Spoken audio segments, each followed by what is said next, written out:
ठीक, इस वीडियो में अपन लोग भाई जेई मेन 2025 का फिजिक्स का पेपर डिस्कस करने वाले हैं, जल्दी जल्दी डिस्कस करते चलेंगे। ठीक है, पहला क्वेश्चन है monoatomic gas having gamma equal to 5/3। आपके पास एक मोनो एटॉमिक गैस है जिसका गामा कितना है 5/3, stored in a thermally insulated container and gas is suddenly compressed to 1/8 of its initial volume. Gas को कैसे कंप्रेस किया? सडनली कंप्रेस किया। मतलब प्रोसेस कौन सा हो गया?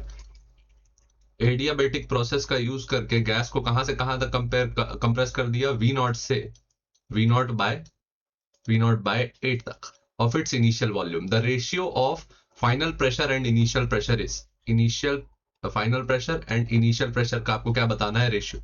अब ध्यान रखो ये कौन सा प्रोसेस है? एडियाबेटिक प्रोसेस है। एडियाबेटिक प्रोसेस के लिए हम लोग क्या जानते हैं? P V power gamma equal to क्या होता है? कांस्टेंट। तो क्या लिखेंगे? P1 V1 power gamma equal to P2 V2 power gamma. ठीक, अब P1 क्या हो गया? इनिशियल प्रेशर इंटू V1 क्या हो गया? V0 पावर क्या? Gamma equal to final pressure, final volume कितना? V0 बाय 8 पावर क्या? गामा। अपने को pressure final upon pressure initial निकालना है, तो क्रॉस मल्टीप्लीकेशन कर लेते हैं। क्या हो जाएगा? PF by PI equal to V0 power V0 by 8 power gamma. V0 से V0 क्या हो गया? कैंसल हो गया। यहां आपको क्या वैल्यू मिला? Final pressure upon initial pressure equal to 8 power gamma. 8 को आप क्या लिख सकते हैं? 2 पावर 3, और गामा का वैल्यू क्या है? 5/3। 3 से 3 क्या हो गया? कैंसल, और 2 पावर 5 ये हो गया 2 to the 4, 4 to the 8, और 8 4 जा 32। ये वैल्यू आया किसका? Final pressure upon initial pressure का। ठीक, ratio of final pressure and initial pressure कितना आया? 32। ठीक, आगे बढ़ते चले जाएंगे। ये आप लोग ये ध्यान रखेंगे, जब भी प्रोसेस सडन होगा तो आप क्या यूज करते हैं? Adiabatic process. अच्छा, एडियाबेटिक प्रोसेस के बाकी कंडीशंस भी आप ध्यान रख के चलेंगे। PV power gamma equal to constant, TV power gamma -1 equal to constant, और P power 1 minus gamma T power gamma equal to क्या? कांस्टेंट। ये तीन कंडीशन है किसकी? एडियाबेटिक प्रोसेस की। ये तीनों कंडीशन आप बहुत अच्छे से याद रख के चलेंगे। ठीक है, ये क्वेश्चन तो हो गया। अगले हम भागते हैं। अगला क्वेश्चन हमारे पास ऑप्टिक्स पे है। अगला क्वेश्चन ऑप्टिक्स पे है। A convex lens of focal length 30 centimeter is placed in contact with concave lens of focal length 20 centimeter. आपने एक कॉन्वेक्स लेंस लिया और उसको कांटेक्ट में रखा एक कॉन्वेक्स लेंस के साथ। कॉन्वेक्स लेंस का फोकल लेंथ कितना था? +30 सेंटीमीटर पॉजिटिव फोकस होता है, और कॉन्केव लेंस का फोकस कितना था? -20 सेंटीमीटर। ठीक, तो ये हो गए दो अपने लेंस F1 और F2। नेट फोकस कैसे जोड़ते हो? 1/f net equal to 1/f1 plus 1/f2। तो इसका वैल्यू कितना आ गया? 1/30 माइनस 1/20। 30 और 20 का एलसीएम क्या हो गया? 60। 30 के टेबल 60 दो बारी, 20 के टेबल 60 तीन बारी, आया -1/60 इक्वल टू 1/f नेट। तो यहाँ नेट फोकस का वैल्यू क्या आया? -60 सेंटीमीटर। नेट फोकस का वैल्यू क्या आया? -60 सेंटीमीटर। उसके बाद an object is placed 20 centimetre left of this lens combination. एक ऑब्जेक्ट को 20 centimetre left of this lens combination में यहां रखा गया। u इक्वल टू कहां पे? -20 पे। The distance of image from the lenses, अपने किसका वैल्यू बताना है? जो भी v आएगा। अच्छा, ये जो नेट सेटअप बचा ये कौन क्यों बचा? तो जो इमेज बनेगी वो सेम साइड बनेगी, तो v का वैल्यू बताना है। f का वैल्यू गिवन है क्या? -60 सेंटीमीटर। यहाँ लेंस फॉर्मूला यूज करेंगे। लेंस फॉर्मूला क्या है भाई? 1/v minus 1/u equal to 1/f। तो 1/v का वैल्यू नहीं पता, -1/-20 इक्वल टू क्या आया? 1/-60। माइनस माइनस क्या हो गया? प्लस। माइनस माइनस क्या हो गया? प्लस। तो क्या लिखा? 1/v plus 1/20 equal to 1/-60। ये साइड गया तो 1/v इक्वल टू -1/20 माइनस 1/60। 20 और 60 का एलसीएम कितना हो गया? -60। 20 के टेबल 60 कितने बारी? तीन बारी। 60 के टेबल 60 कितने बारी? एक बारी। तो क्या आया ये? -4/-60। ठीक, माइनस और माइनस क्या हो गया? कैंसल। तो 1/v का वैल्यू कितना आया? 4 बाय, एक मिनट, ये प्लस है यार, पॉजिटिव रहेगा ना। एक सेकंड, ये पॉजिटिव रहेगा, एक माइनस यूज कर चुके हैं ना ऑलरेडी। तो ये कितना आया -4/60, मतलब कि 1/v इक्वल टू -1/15। v का वैल्यू कितना आया -15 सेंटीमीटर। ठीक, इसमें दो आपने फॉर्मूला यूज किए, 1/f0 equal to 1/f1 plus 1/f2, और lens formula 1/v minus 1/u equal to 1/f। ठीक, कितना आंसर आया 15। ठीक, आगे बढ़ते हैं।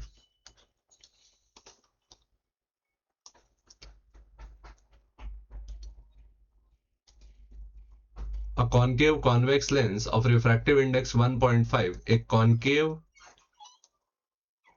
convex lens है जिसका रिफ्रैक्टिव इंडेक्स कितना है mu equal to 1.5, and radii of curvature of the surface, radii of curvature कितना है सरफेसेस का, R1 इक्वल टू 30 सेंटीमीटर और R2 equal to 20 centimetre. The concave surface is upwards, जो concave surface है वो कैसे है, अपवर्ड्स है, and is filled with a liquid of refractive index 1/3, और इसको भर दिया गया है किससे, एक लिक्विड से, और लिक्विड का जो रिफ्रैक्टिव इंडेक्स है, लिक्विड का जो रिफ्रैक्टिव इंडेक्स है वो क्या है 1.3।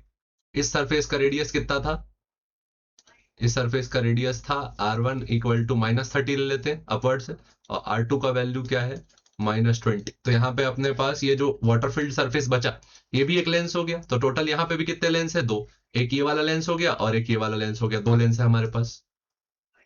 ठीक, ये वाला और ये वाला, दोनों का फोकस अलग अलग निकालेंगे, क्या यूज करेंगे, लेंस मेकर फॉर्मूला।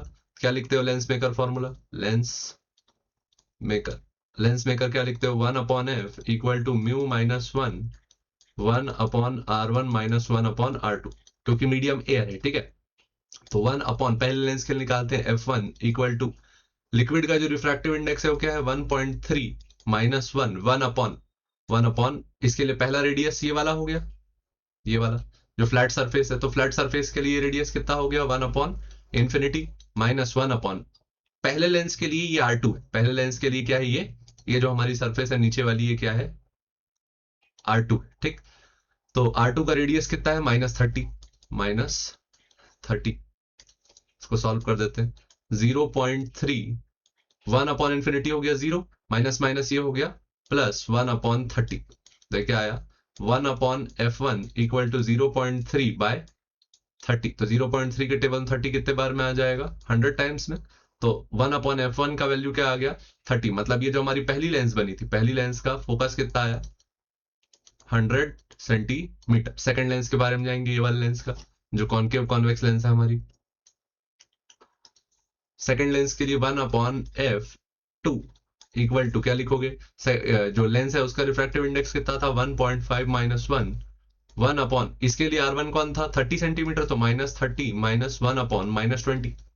ठीक, दूसरा रेडियस इसके लिए क्या था 20, तो 1/f2 इक्वल टू आया 0.5 माइनस 1/30 प्लस 1/20, तो 0.5 ये हो गया 60, 30 टेबल में 60 कितने बार में, 2 बार में, 20 टेबल में 60 कितने बार में, 3 बार में। साइन कन्वेंशन का अच्छे से ध्यान रख के चलेंगे, 1/f2 equal to 0.5 minus 2 plus 3 क्या हो गया 1/60, तो ये वैल्यू कितनी आ गई 0.5 मतलब 1/2, तो 1/2 इंटू 60 ये वैल्यू आ गई 1/120।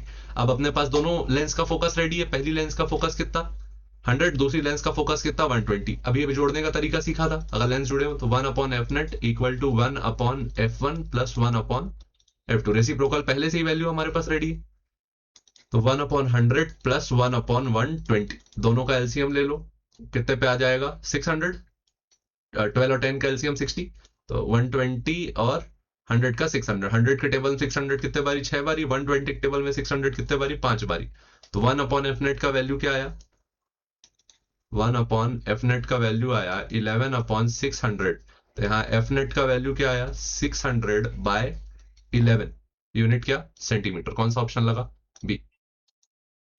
ठीक, आगे भागते हैं, ये हमारा एरर पे क्वेश्चन है अगला। ठीक, A quantity Q is formulated as, एक कोई क्वांटिटी Q है, इसका फॉर्मुलेशन क्या है x power -2 y power +3/2 z power -2/5 x y z are independent parameters which have fractional errors. Fractional errors मतलब कि डेल्टा x बाय x का जो वैल्यू है वो कितना है 0.1, डेल्टा y बाय y का जो वैल्यू है वो क्या है 0.2 और डेल्टा z बाय z का जो वैल्यू है वो क्या है 0.5। ठीक, तो यहाँ फ्रैक्शनल एरर्स अपने को पता है, the maximum fractional error in Q, तो अपने को बताना है delta Q by Q, delta Q by Q,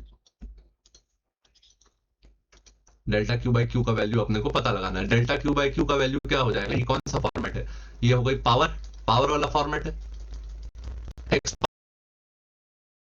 y power m और z पावर n। तो यहाँ फॉर्मूला लगता है, पावर अपनी कहाँ आ जाती है सामने, पावर कहाँ जाती है सामने, पावर का साइन यूज नहीं करेंगे तो फॉर्मूला रहेगा प्लस माइनस, यहाँ पावर कितनी है 2 delta x by x, y के सामने क्या आएगा plus 3/2 delta y by y plus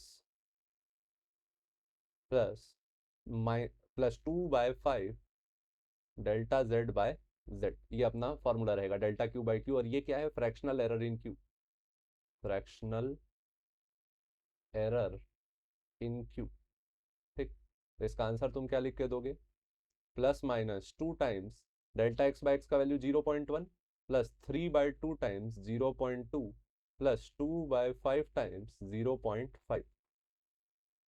तो इसका वैल्यू कितना आ जाएगा, ये हो गया प्लस माइनस 0.2, 0.2 टेबल में 2 कितने बार में आया 10, तो ये 3/10 ये हो गया 0.3, 0.5 के साथ भी सिमिलर केस, ये हो गया 10 प्लस आया 0.2, तीनों को ऐड कर दो 0.2 प्लस 0.3 0.5, 0.5 प्लस 0.2 0.7। ये तुम्हारा आ गया क्या, delta Q by Q, fractional error in Q. ठीक, फ्रैक्शनल एरर इन क्यू का वैल्यू क्या हो गया प्लस माइनस 0.7। ठीक, ये फॉर्मूला याद रखना। ये कौन सा फॉर्मूला है, मान लो तुमको एक वेरिएबल दिया है c equal to a power l b power m और d पावर n। तो यहाँ पे जो डेल्टा c बाय c आता है उसका वैल्यू होता है plus minus l delta a by a plus m delta b by b plus n delta d by d। और कितने वेरिएबल जाते जाए, एरर याद रखना हमेशा क्या होता है, ऐड होता है। ठीक है, आगे भागते हैं। हाँ busy busy busy busy busy अभी जाओ, बिजी यार जाओ ना। For a nucleus of mass number A and radius r, mass density of nucleus can be represented as, अपन ये याद करके रखेंगे, mass density of a nucleus is independent of A। आप ये याद रखें, mass density of a nucleus is independent of A। ये CBSE में प्रूफ करने भी आता है इसलिए आपको प्रूफ करके दे दिए रहे हैं। ठीक, तो डेंसिटी का फॉर्मूला क्या होता है, मास अपॉन वॉल्यूम। ठीक, मास का वैल्यू क्या लिखोगे, mass number into mass of one nuclei. ठीक, और वॉल्यूम का वैल्यू क्या लिखोगे 4/3 पाई आर क्यूब। ठीक, तो यहाँ आर का वैल्यू क्या होता है, R equal to R naught A power 1/3। यह हम लोग के न्यूक्लियर रेडियस का फॉर्मूला था, न्यूक्लियर रेडियस का फॉर्मूला था। इसको पुट करा देते हैं तो रो का वैल्यू आया A into M N upon 4/3 pi R cube का वैल्यू क्या, R naught cube A power 1/3 into 3 क्या हो गया ए पावर 1/3 इंटू 3, 3 कैंसल। अब यहाँ क्या बचा ए, और ये ए भी क्या हो गया कैंसल। तो देखो डेंसिटी ऑफ न्यूक्लियस क्या आया, mass of one nucleon upon 4/3 pi R naught cube. तो ये आप लोग याद रखेंगे कि mass density of nucleus is independent of A. ठीक, आगे भागते हैं। ये भाई सीबीएसई में प्रूफ करने आता है, इसको भी याद रखेंगे। अगला question, figure shows a current carrying square loop A B C D of edge length A. आपके पास एक स्क्वायर लूप है जिसका एज लेंथ क्या है ए।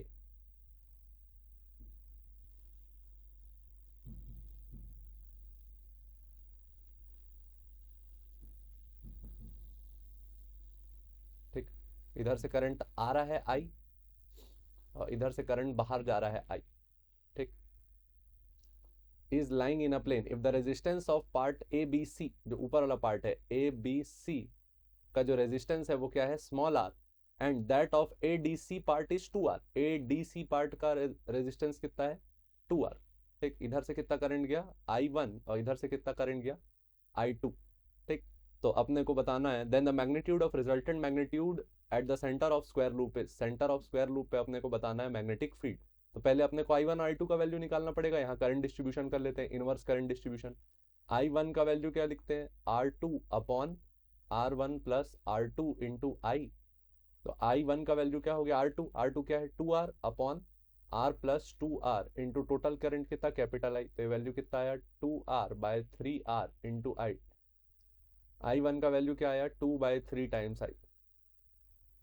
उसके बाद I2 का वैल्यू क्या लिखोगे R1 upon R1 plus R2 into आई।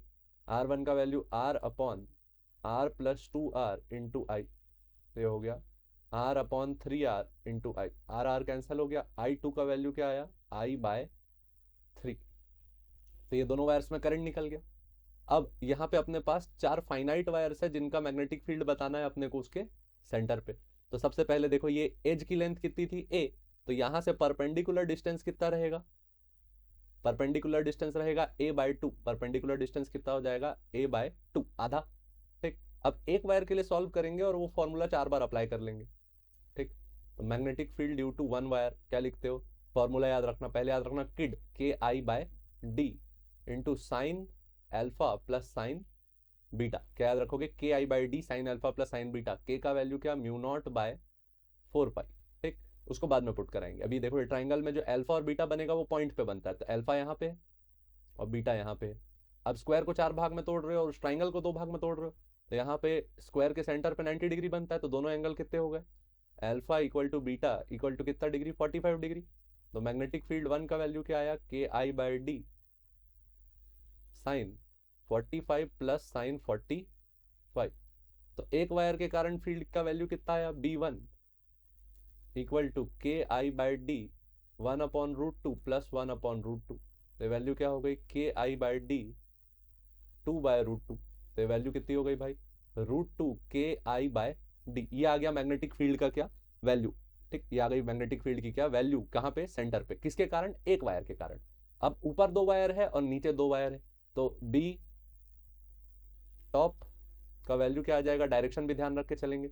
वायर अगर इस साइड है और सेंटर फील्ड निकालनी है तो राइट हैंड थंब रूल लगाए तो मैग्नेटिक फील्ड किस साइड गई इन साइड गई, इन साइड गई क्योंकि करंट के डायरेक्शन में थंब रखा और रोटेटिंग फिंगर्स क्या बताई मैग्नेटिक फील्ड।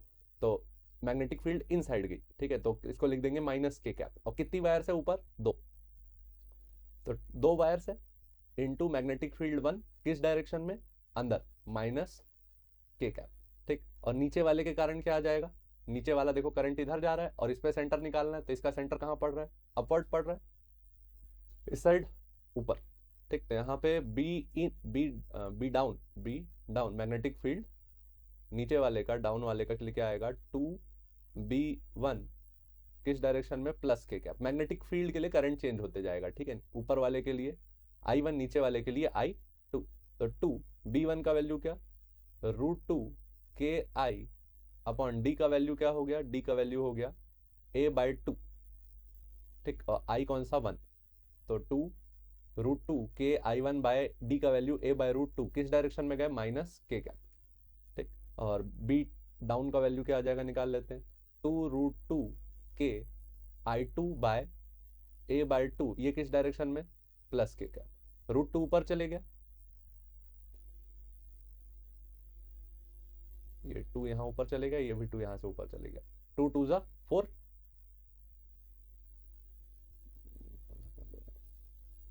तो B नेट का वैल्यू क्या आएगा B top plus B bottom down लिखे थे ना डाउन। ठीक है, एट द पॉइंट जो भी सूझ रहा है। तो B टॉप का वैल्यू क्या है भाई 4√2 KI1/A किस डायरेक्शन में -K प्लस B डाउन का वैल्यू क्या है 4√2 KI2/A किस डायरेक्शन में +K। तो नेट मैग्नेटिक फील्ड का वैल्यू क्या आ गया 4√2 K/A को अपन क्या कर लेते हैं कॉमन 4√2 K/A को कर लिए कॉमन, ब्रैकेट में बचा क्या I1 प्लस I2 किस डायरेक्शन में K, यानी कि Z एक्सिस में मैग्नेटिक फील्ड है। ठीक, I1 और I2 का वैल्यू अपन निकाल के रखे थे। I1 का वैल्यू 2I/3, I2 का वैल्यू I/3, तो I1 2I/3, I2 I/3 याद रखना, ठीक है। 4√2/a, k का वैल्यू भी पुट कर देते हैं। k का वैल्यू क्या, μ0/4 I1 का वैल्यू क्या, -2I/3, I2 का वैल्यू क्या, I/3, किस डायरेक्शन में, k क्या, तो यहाँ वैल्यू क्या आ गया, 4 से 4 क्या हो गया, कैंसल, बचा क्या, √2 μ0/πa इंटू -I/3, किस डायरेक्शन में, k क्या, तो ये इसका फाइनल वैल्यू क्या लिखेंगे, B net equal to -√2 μ0I/3πa along k cap मतलब नेगेटिव डायरेक्शन में, नेगेटिव z एक्सिस में। कौन सा आंसर लगा भाई, √2 μ0I/3πa किस डायरेक्शन में, नेगेटिव डायरेक्शन में, कौन सा ऑप्शन लग गया, बी। ठीक, आगे भागते हैं। हाँ, इसमें क्या क्या सीखा भाई, इसमें करंट डिस्ट्रीब्यूशन सीखा। सबसे पहले दो चीजें सीखी इस वाले क्वेश्चन से, क्या क्या सीखा, करंट डिस्ट्रीब्यूशन, और दूसरा सीखा क्या, magnetic field due to a finite wire. Current distribution के लिए याद रखना, इधर से करंट आ रहा हो,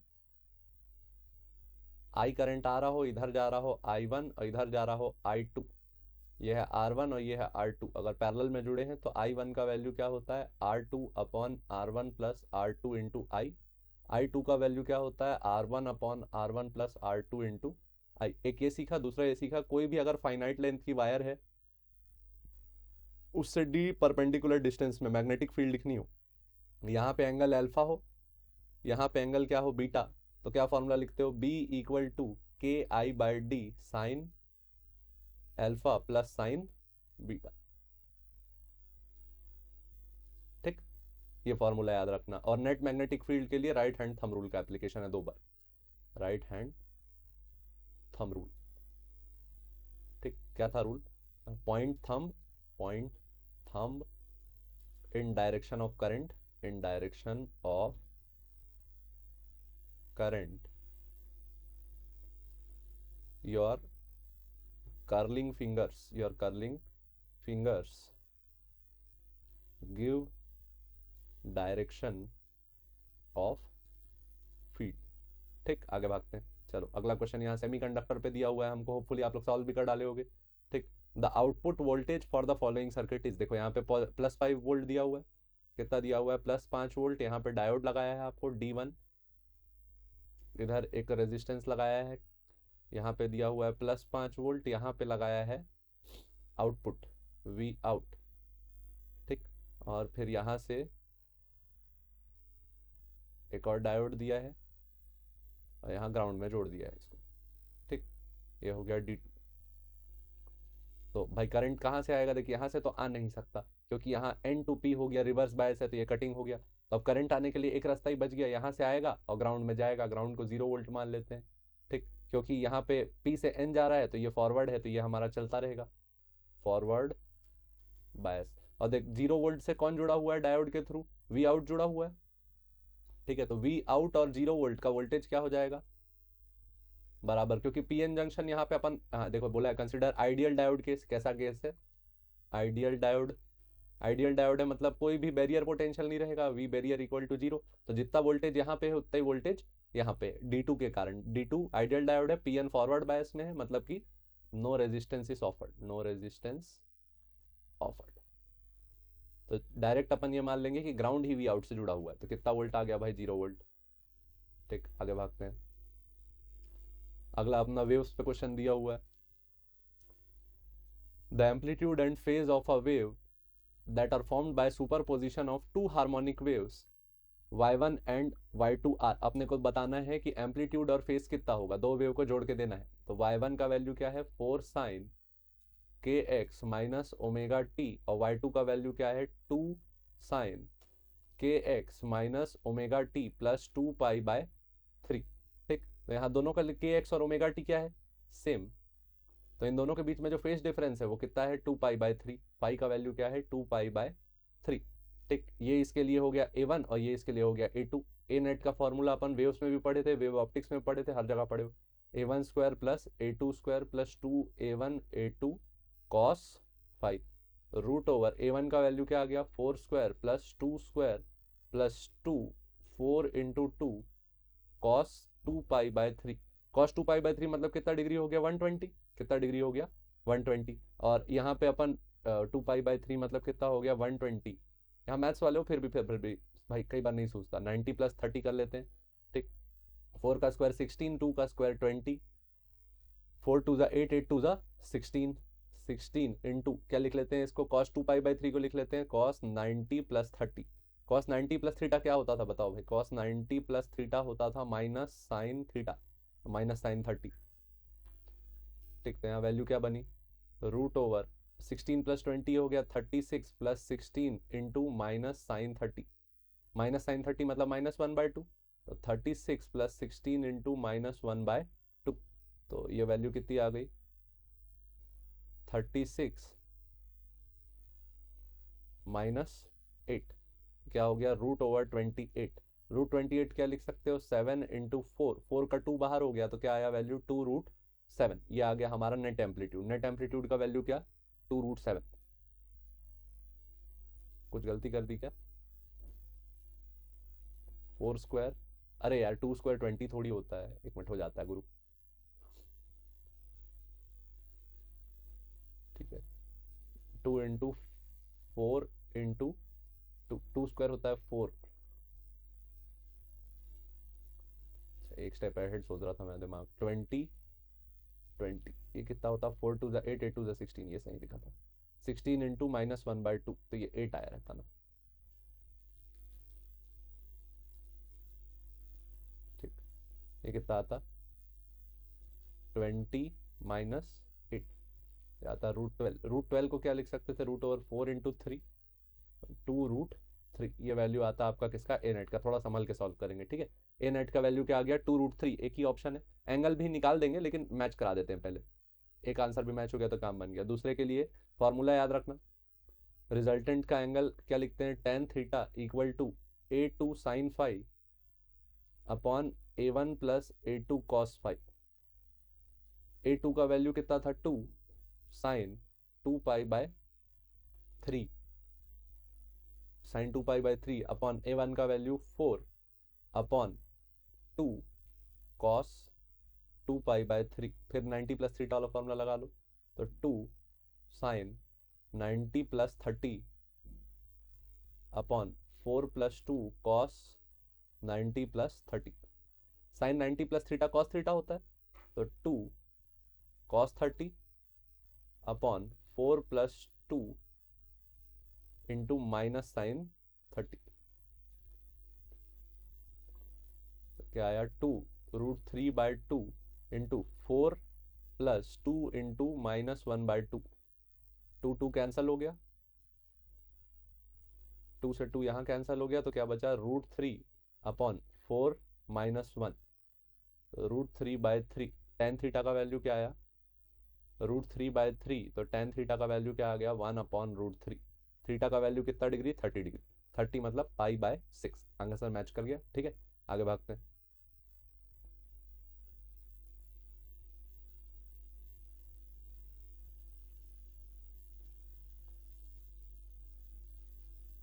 a 3 meter long wire radius 3 millimeter shows an extension of 0.1 millimeter when loaded vertically by a mass 50 kg ठीक है आपके पास एक 3 मीटर लंबी तार है जिसका रेडियस कितना है 3 mm एक्सटेंशन कितना है delta L equal to 0.1 mm when loaded vertically with a mass of 50 kg in an experiment to determine Young's modulus the Young's modulus of the wire as per this experiment Young's modulus का वैल्यू किस format में है P into 10⁻11 newton पर metre square P का value अपने को पता लगाना है ठीक है तो Y का वैल्यू क्या होता है FL/A डेल्टा L फोर्स का वैल्यू कितना हो जाएगा 50 kg के लिए अच्छा यहाँ G का वैल्यू रखने बोला है take G equal to 3 pi metre पर सेकेंड mg तो क्या हो गया 50 इंटू G का वैल्यू 3 पाई ये हो गया 150 पाई इक्वल टू F यहाँ से F का वैल्यू कितना आ गया 150 पाई L का वैल्यू कितना था 3 मीटर अपॉन एरिया का वैल्यू क्या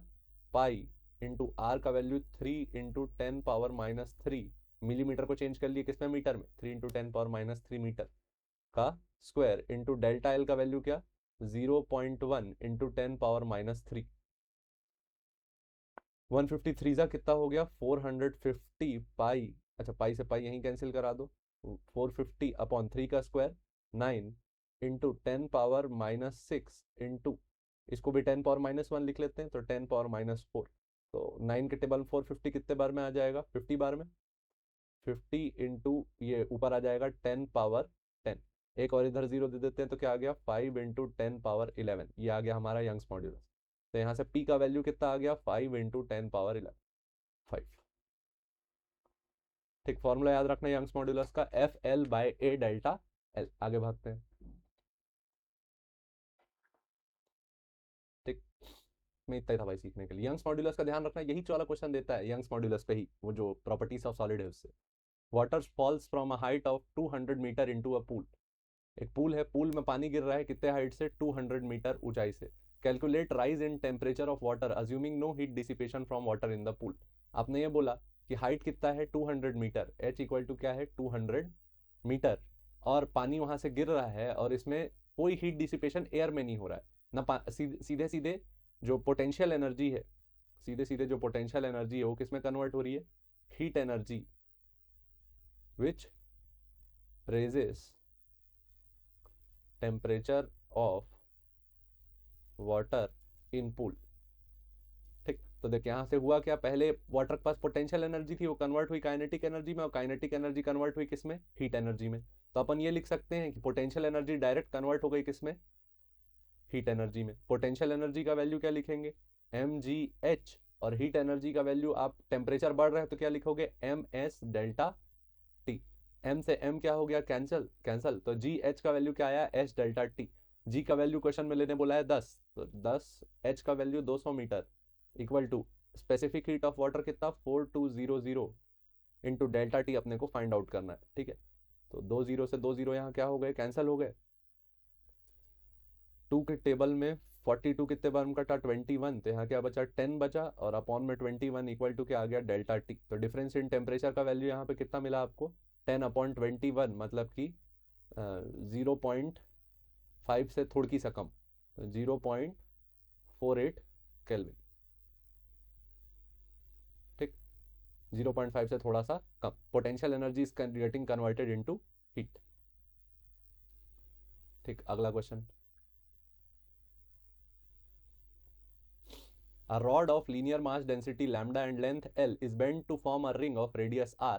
आपके पास एक रॉड थी जिसकी लेंथ कितनी है L, और उसका मास डेंसिटी m/L का वैल्यू क्या है, लैम्डा। m/L का वैल्यू क्या है, lambda, is bent to form a ring of radius R। इसको मोड़ के क्या बना दिया हमने, एक ring of radius R, ring बना दी जिसका रेडियस कितना है R। The moment of inertia about any of its diameter is, तो पहले मोमेंट ऑफ इनर्शिया अपन रिंग का ही निकाल लेते हैं, मास को कन्वर्ट कर देंगे।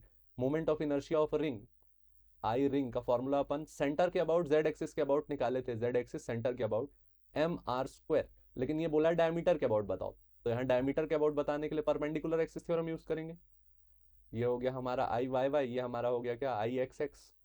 तो क्या लिखोगे, I X X plus I Y Y equal to I Z Z. I X X और वाई वाई एक जैसा है तो दोनों को बराबर ले लेते हैं, तो 2i Y Y equal to क्या, I Z Z. I Y Y हमारा क्या हो गया, moment of inertia about diameter, X X Y Y symmetric है, जेड के अबाउट अपन याद करके बैठे हैं, मोमेंट ऑफ इनर्शिया क्या, mr² और अपॉन में क्या आ गया 2। ठीक, तो अपने को mr²/2 का वैल्यू पता लगाना है कि कितना होगा। ठीक है, तो m का वैल्यू कितना हो जाएगा, m का वैल्यू तो चेंज नहीं होने वाला, जितना पहले मास था उतना ही बाद में मास रहेगा। अब बात यह है कि रेडियस चेंज हो जाएगा। ठीक है, यहाँ m का वैल्यू क्या आता, मास का value, mass of rod, rod का मास रहेगा वही रिंग का मास रहेगा, मास ऑफ रॉड क्या आता, mass per unit length into L। तो m का वैल्यू तो हो गया λL/2। अब बात हुई रेडियस की, तो यहाँ लेंथ को ही कन्वर्ट किया गया किसमें, रिंग में, तो L इक्वल टू आप क्या लिखते 2πr, तो यहाँ r का वैल्यू क्या आता, L/2π। ठीक है, इंटू L, r का वैल्यू क्या, L/2π का क्या स्क्वायर, ये क्या हो गया λL/2 इंटू L² बाय 4π। तो दोनों को मल्टीप्लाई कर दिए, lambda L cube by 8 pi square, M R square by 2 lambda L, L by 2 pi क्या आया, lambda L cube by 8 pi square है ऑप्शन में, lambda L cube by 8 pi square. ठीक ठीक सही है, मैं भी थोड़ा सा डरा हुआ था यहाँ। ठीक है, लेकिन ध्यान रखना भाई, पहले मोमेंट ऑफ इनर्शिया कहाँ से निकाले, सेंटर से, सेंटर को डायमीटर में बदले, डायमीटर का value M R square by 2, mass का वैल्यू रॉड से निकाले लैम्डा इंटू एल, और आर को वैल्यू कहाँ से निकाले, लेंथ को रेडियस में चेंज करके। ठीक है, ठीक, आगे भागते हैं।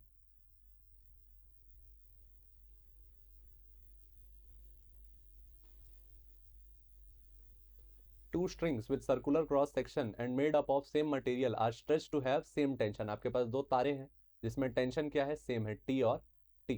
A transverse wave is then made to pass through both the strings। यहाँ से भी एक ट्रांसवर्स वेव गई और यहाँ से भी एक ट्रांसवर्स वेव गई। The velocity of the wave in the first string having radius of cross section r, इसका रेडियस कितना था, r रेडियस, इसमें स्पीड है क्या, v1, and that in the other string having radius of cross section r by 2 is v2। पहले वाले string का radius r है, स्पीड v1 है, दूसरे वाले स्ट्रिंग का रेडियस r by 2 है, स्पीड क्या है, v2। तो आपको बताना है v2 by v1 का वैल्यू क्या होगा।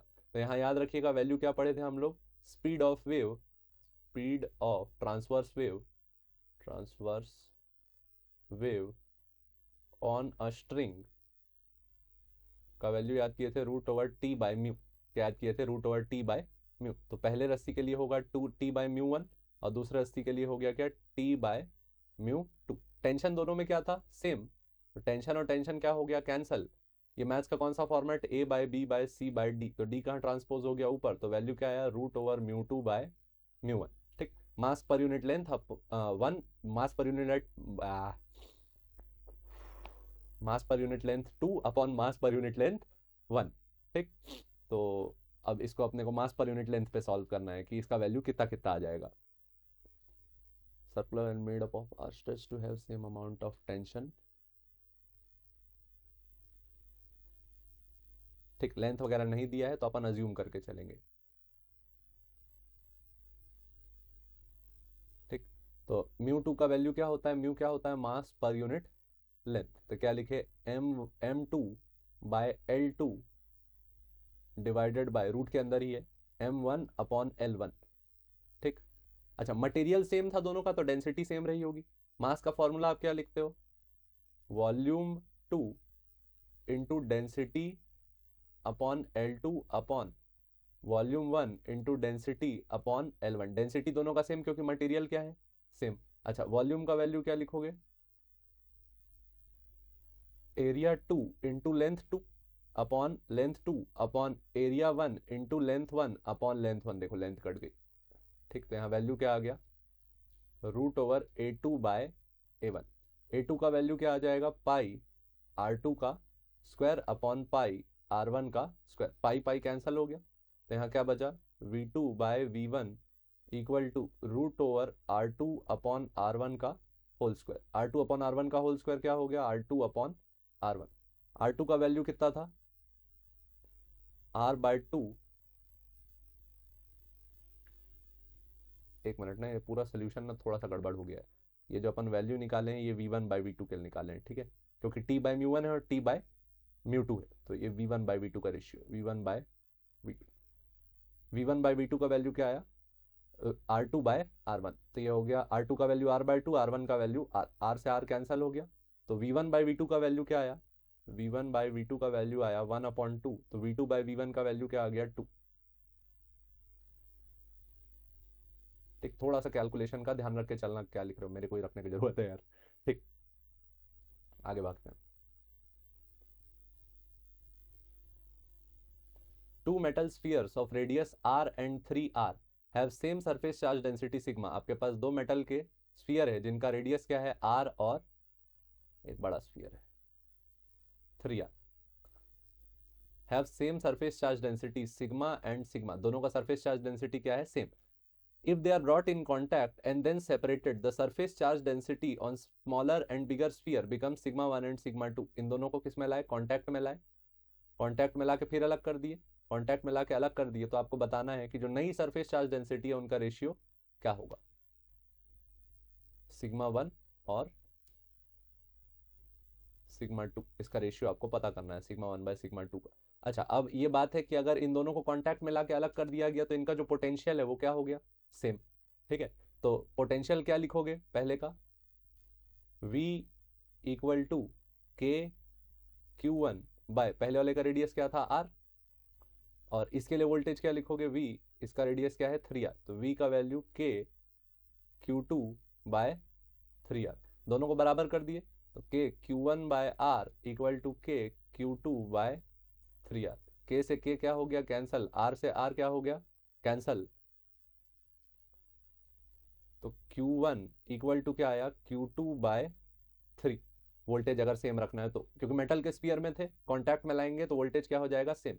अब Q1 का वैल्यू क्या हो जाएगा, sigma into pi R square, क्योंकि सरफेस चार्ज डेंसिटी थी, सिग्मा का वैल्यू क्या Q बाय एरिया, तो चार्ज का वैल्यू क्या सिग्मा इंटू एरिया का value 4 pi R square, sphere है ना, 4 pi R R square equal to Q2 का वैल्यू क्या, sigma 1 into 4 pi R square, यहाँ पे सिग्मा 2 इंटू 4 पाई इंटू कितना रेडियस है इसका 3R, 3R का स्क्वायर बाय 3, 4 पाई क्या हो गया कैंसल, तो sigma 1 R square equal to sigma 2 by 3 into 9R square, R square से आर स्क्वायर क्या हो गया कैंसल, 3 1 जा 3 3 जा, तो सिग्मा 1 इक्वल टू क्या आया 3 टाइम्स सिग्मा 2, यहाँ सिग्मा 1 बाय सिग्मा 2 का वैल्यू पूछा था, क्या आएगा 3, 3 रेशियो 1। ठीक, आगे भागते हैं। यहाँ कॉन्सेप्ट क्या लगा ये याद रखना, मेटल के स्फीयर को कांटेक्ट में लाओ तो उनका वोल्टेज क्या हो जाता है सेम, वोल्टेज बिकम्स सेम, ये कॉन्सेप्ट यूज किए। ठीक, तो वोल्टेज सेम कर दिए, और दूसरा ये यूज किए कि चार्ज का वैल्यू क्या होता है सिग्मा इंटू ए। ठीक, आगे भागते हैं।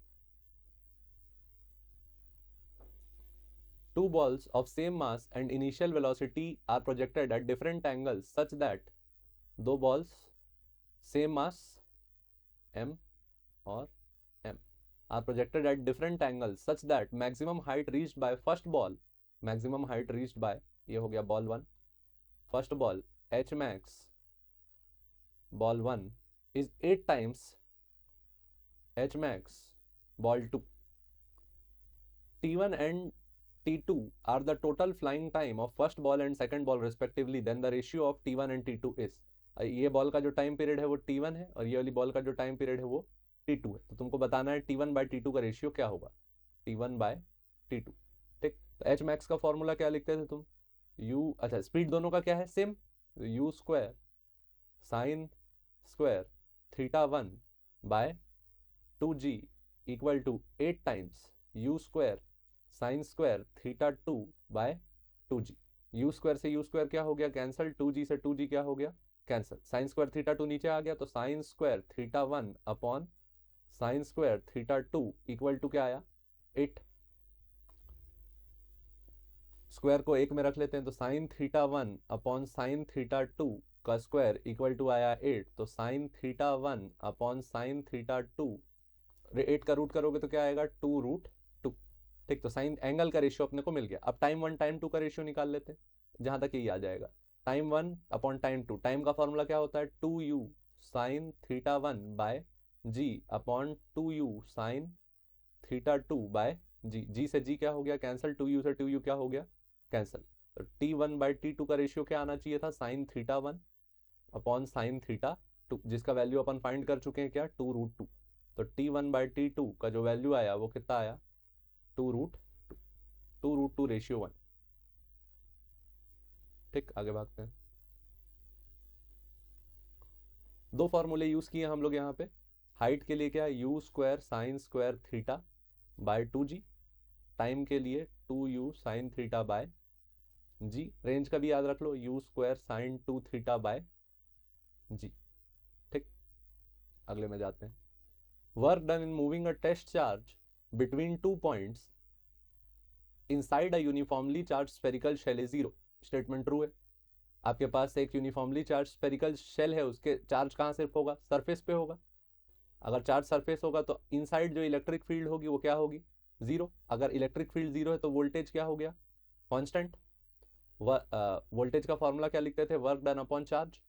अगर पोटेंशियल डिफरेंस जीरो है तो जीरो इक्वल टू क्या लिख दिए, डब्ल्यू बाई क्यू। तो डब्ल्यू का वैल्यू क्या आ गया, जीरो। मतलब उसको मूव कराने में कोई भी वर्क नहीं करना पड़ेगा, कोई भी पाथ से चला लो। तो स्टेटमेंट ए इज ट्रू।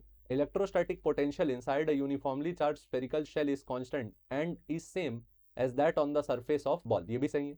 जो इलेक्ट्रिक पोटेंशियल आप लिखते हो, इलेक्ट्रिक, अच्छा ये इलेक्ट्रिक पोटेंशियल डिफरेंस है, पोटेंशियल यहाँ पे पोटेंशियल कांस्टेंट है, electric potential difference W by Q. तो डब्ल्यू का जीरो। इलेक्ट्रिक पोटेंशियल डिफरेंस का फॉर्मूला क्या लिखते हो, के क्यू बाय कैपिटल आर।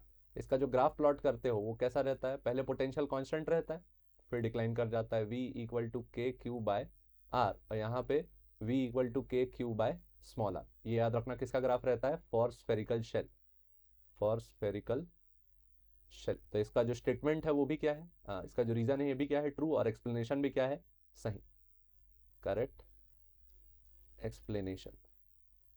ठीक, आगे भागते हैं। अच्छा, करेक्ट एक्सप्लेनेशन बी। ठीक, अगला question, electrostatics. Electric charge transferred to a irregular metallic disk as shown in the figure. Sigma 1, sigma 2, sigma 3 and sigma 4 are charge densities as shown in the figure. Choose the correct option from the options given below. इसका shape कुछ ऐसा है, इसको bend करके ऐसे कोन जैसा बना दिए ऊपर से, ठीक है। तो यहाँ पे नाम दिया है सिग्मा 1, यहाँ पे नाम दिया है सिग्मा 2, यहाँ पे नाम दिया है सिग्मा 3 और यहाँ पे नाम दिया है क्या, सिग्मा 4। आप ये याद रखिएगा, चार्ज डेंसिटी इनवर्सली प्रोपोर्शनल होती है किसके, रेडियस। इधर पे भी थोड़ा सा कॉर्नर वाला है, इधर भी ऐसा थोड़ा कॉर्नर बनाया है, ठीक है। Radius of curvature of metal surface.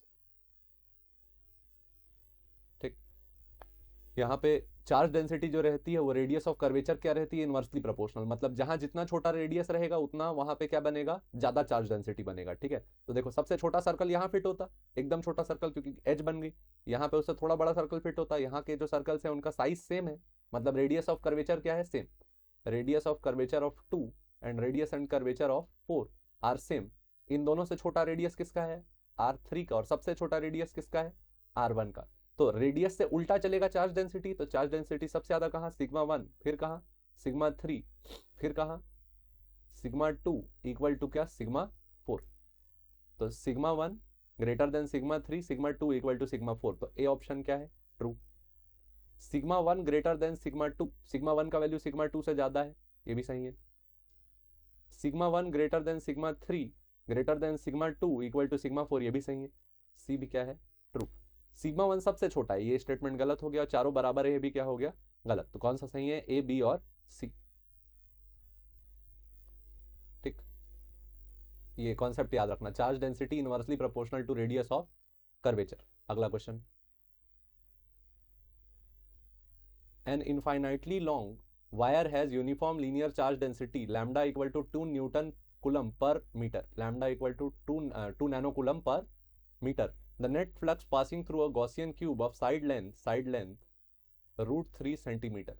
If the wire passes through two corners of the cube that are maximally displaced from each other would be, अपने को बताना है flux। ठीक, तो अपने पास एक क्यूब था, अपने पास क्या था, एक क्यूब था।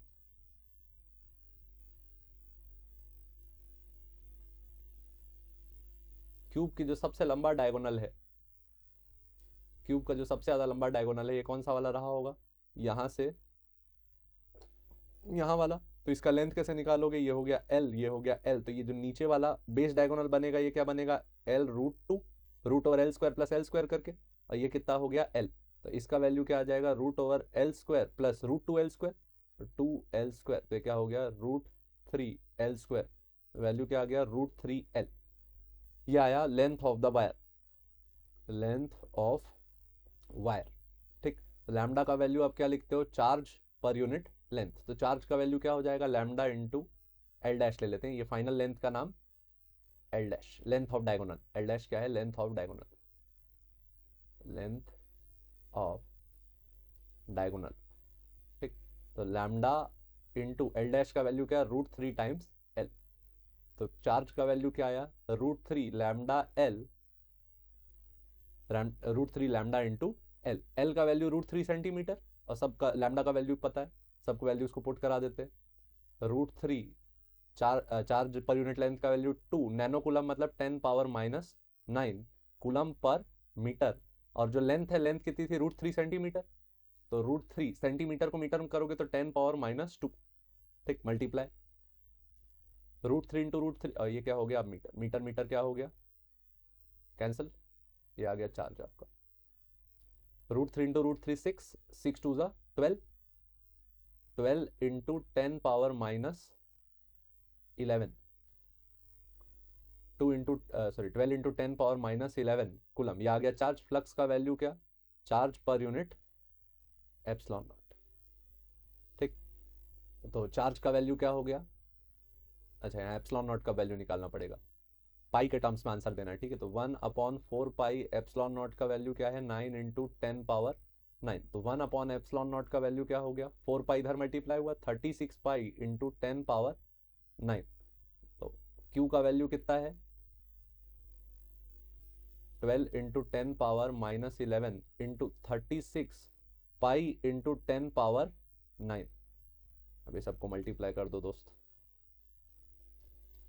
36 12 जा, तो ये हो गया 360 प्लस 72, ये हो गया 2, ये हो गया 3, ये हो गया 1, 432 pi into 10⁻⁻11 plus 9, 432 pi into 10⁻⁻2।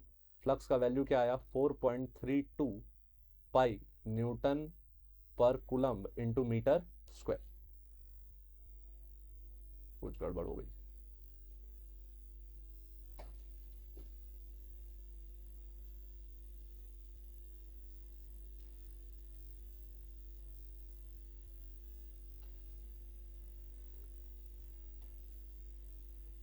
L का वैल्यू √3 एल, लैम्डा का वैल्यू 2 नैनो कूलम, तो 2 इंटू 10⁻⁻9, ये हो गया √3 सेंटीमीटर को मीटर में बदल दिए, √3 इंटू √3 3, अरे यार 3 टू द चार्ज 6 आया रहता है, यहाँ गड़बड़ कर दी, चार्ज क्या आया रहता, 6, तो ये 12 नहीं आया रहता, ये 6 रहता।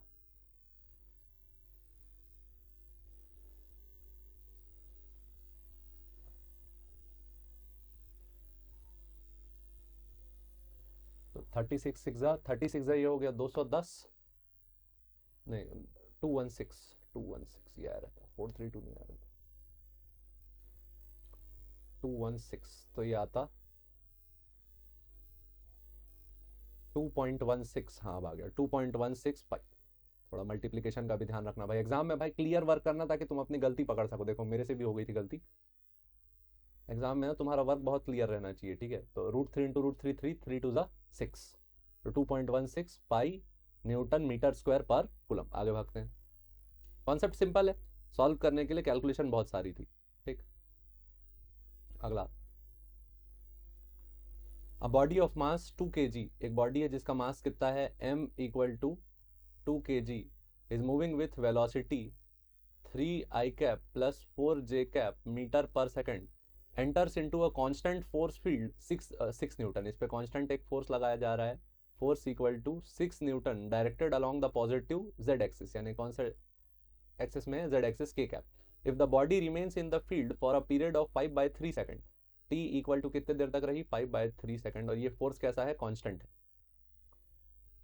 The velocity of the particle when it emerges from the force field is, तो सबसे पहले अपन force equal to m into A लगाते हैं, फोर्स का वैल्यू क्या 6, k कैप, मास का वैल्यू क्या 2, एक्सेलरेशन का वैल्यू क्या a, तो a का वैल्यू क्या आ गया 6/2, मतलब कि 3k कैप मीटर पर सेकेंड स्क्वायर, एक्सेलरेशन आ गया।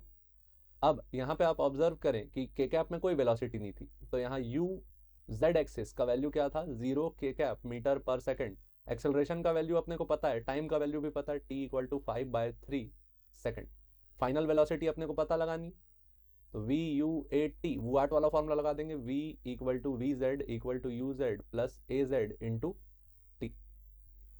वी जेड का वैल्यू नहीं पता, यू जेड का वैल्यू 0, ए जेड का वैल्यू 3, टी का वैल्यू 5/3, 3 से 3 क्या हो गया कैंसिल, वी जेड का वैल्यू क्या आया 5 metre per second, v z का वैल्यू क्या 5 मीटर पर सेकंड, ये आई आपकी वेलोसिटी कितने सेकंड के एंड पे 5/3 सेकंड के एंड पे। तो फाइनल वेलोसिटी क्या हो गई v equal to 3i cap plus 4j cap plus 5k cap metre per second. अच्छा पॉजिटिव जेड एक्सिस में था तो साइन भी क्या रखे पॉजिटिव, कौन सा ऑप्शन लगा भाई D, 3i cap plus 4j cap plus 5k cap metre per second. ठीक आगे भागते हैं। ये बेसिक काइनेमेटिक्स का क्वेश्चन है, ठीक है। F equal to m a लगाओ, जेड में सॉल्व करो। यहाँ ये फैक्टर ध्यान रखना था कि एक्स एक्सिस वाई एक्सिस और जेड एक्सिस एक दूसरे से क्या होते हैं इंडिपेंडेंट होते हैं, ठीक। अगला question, a block of mass 2 kg is attached to one end of a massless spring whose one end is fixed at a wall। एक ब्लॉक है जिसको एक स्प्रिंग से जोड़ रखा है, ब्लॉक का मास कितना है 2 kg। The spring mass system moves on a frictionless table, horizontal table. The spring's natural length is x equal to 2 metre. जो स्प्रिंग है उसकी नेचुरल लेंथ कितनी है 2 मीटर। एंड स्प्रिंग कांस्टेंट कितना है 200 न्यूटन पर metre. The block is push such that the length of the spring becomes 1 metre. इसको ऐसे धक्का दिया गया कि लेंथ ऑफ द स्प्रिंग कितनी हो गई x इक्वल टू 1 मीटर के फैक्टर से इसको धक्का दे दिया गया। And then released at a distance x less than 2, at a distance x less than 2 from the wall, the speed of the block will be। आपको बताना है कि ब्लॉक की स्पीड क्या होगी जब x का वैल्यू लेस देन क्या हो 2। तो ब्लॉक को छोड़ा यहाँ पे गया था, ये हमारी a पोजीशन होगी जब कंप्रेशन कितना था x इक्वल टू 1 मीटर। और कहीं पे अपने को ब्लॉक की स्पीड बतानी है, कहीं पे ब्लॉक की स्पीड बतानी है, तो ब्लॉक की स्पीड कितनी हो जाएगी at a distance x from the wall. तो ब्लॉक और वॉल का डिस्टेंस कितना है x, और टोटल लेंथ कितना था जब वो नेचुरल लेंथ में था 2। तो इस पॉइंट पे जो कंप्रेशन है वो क्या है 2 माइनस एक्स, ठीक। तो ये हमारा स्टेट हो गया बी। स्टेट ए और स्टेट बी के बीच हम लोग क्या यूज करेंगे एनर्जी कंजर्वेशन, क्या यूज करेंगे एनर्जी कंजर्वेशन। तो total energy of system at A equal to total energy of system at B. Total energy of system at A क्या हो जाएगा हाफ के, कितना था वैल्यू x का, यहाँ पे सिर्फ स्पीड नहीं है सिर्फ क्या है कंप्रेशन, तो x का वैल्यू 1 का square plus no kinetic energy तो हाफ m0 का स्क्वायर। ये कौन सा हो गया पोजीशन ए के लिए टोटल एनर्जी, ये हो गया पोटेंशियल हाफ के एक्स स्क्वायर और kinetic equal to total energy at b कितना हाफ के, कंप्रेशन इस पॉइंट पे कितना है 2 माइनस एक्स का स्क्वायर, और स्पीड क्या ले लेते हैं हाफ एम वी का स्क्वायर, वी बी लिख देते हैं, ठीक। के का वैल्यू कितना है 200, 200/2 कितना हो गया 100 प्लस 0 इक्वल टू हाफ, के का वैल्यू क्या 200 इंटू 2 माइनस एक्स का स्क्वायर प्लस हाफ, एम का value mass of the block कितना था 2 kg, 2 इंटू वी बी का स्क्वायर। तो ये 2 और 2 क्या हो गया कैंसल, तो 100 इक्वल टू 100 2 माइनस एक्स का क्या हो गया स्क्वायर प्लस क्या लिखे वी बी का स्क्वायर। इसको इस साइड ट्रांसपोज कर लेते हैं तो 100 माइनस 100 इंटू 2 माइनस एक्स का स्क्वायर इक्वल टू क्या लिखा वी बी का स्क्वायर। 100 को कर दिए कॉमन तो बचा 1 माइनस 2 माइनस एक्स का square equal to v b का स्क्वायर। स्क्वायर हटेगा इस साइड रूट लगेगा, तो रूट लगेगा तो 100 का रूट क्या हो जाएगा 10 इंटू 1 माइनस 2 माइनस एक्स का square whole power 1/2 equal to क्या आया वी बी। फाइनल वेलोसिटी क्या आई V B equal to 10 1 minus 2 minus x का स्क्वायर पावर 1/2। यार सारे ऑप्शन एक जैसे दिख रहे हैं, नहीं पावर 1/2 रहेगी, ठीक। इसमें 3/2 है, इसमें 1 है, इसमें 2 है, ठीक। एनर्जी कंजर्वेशन का प्रॉब्लम था, बस आपको यहाँ पे ये ध्यान रखना था कि सारे डिस्टेंस कहाँ से बता रहा है वो वॉल से। तो एक बार x इक्वल टू 1 तक खींच के रखा है तो यहाँ पे एनर्जी हाफ के एक्स स्क्वायर। जब x डिस्टेंस पे चले गए तो कंप्रेशन कितना है टोटल नेचुरल लेंथ 2, कंप्रेशन बचा 2 माइनस एक्स, तो स्प्रिंग एनर्जी क्या हाफ के एक्स स्क्वायर और काइनेटिक एनर्जी क्या half m v square. Total energy conservation क्यों करा पाए क्योंकि फ्रिक्शन क्या था 0, ठीक। फिर बाकी तो कैलकुलेशन है यार, आराम से रोक रोक के सोच सोच के कर लो। आगे भागते हैं।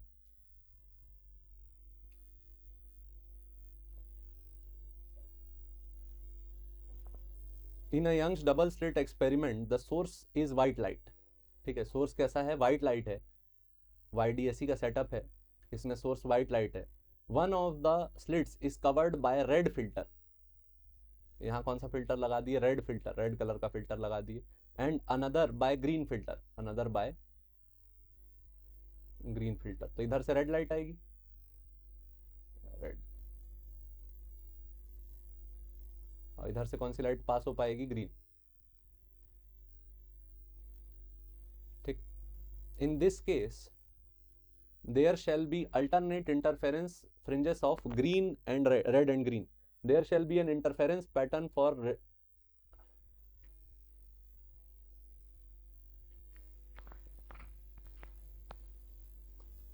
यार यहाँ मेरे हिसाब से तो यहाँ there shall be no interference fringes, जहाँ तक इसमें कोई भी इंटरफेरेंस फ्रिंज नहीं बनना चाहिए, क्योंकि यहाँ पे इसकी फ्रीक्वेंसी और वेवलेंथ क्या हो गया, अलग अलग, इसकी फ्रीक्वेंसी अलग है और इसकी फ्रीक्वेंसी क्या है, अलग।